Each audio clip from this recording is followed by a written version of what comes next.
Dahil sa speaker ng sasakyan ni boyfriend, narinig ko ang nagsa-sound trip kami ni boyfriend sa kotse niya.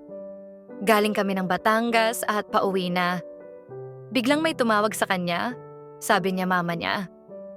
Nakalimutan yata niya na naka-Bluetooth yung phone niya sa speaker ng kotse niya.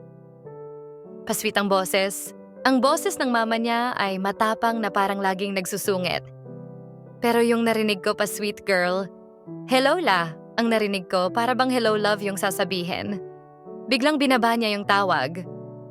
Sabi ko, bakit niya binaba? Mama niya yon, pero deep inside me nagtaka na ako na bakit parang hindi niya mama. Inoff niya yung speaker ng kotse niya at in-stop yung sound trip namin. Tapos nagmamadali siyang umuwi.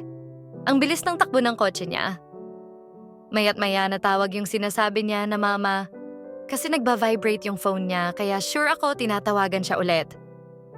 Pagdating namin sa bahay, may tinawagan siya. Nagpunta siya sa labas at makikita mo sa mukha niya na nababalisa siya, na para bang natatakot na mapagalitan. I'm not sure if babae niya yon na baka nagalit kasi binabaan siya ng tawag. Umuwi siya kaagad, hindi ako kinausap hanggang kinaumagahan. Sa kinilos niya babae niya kaya yon?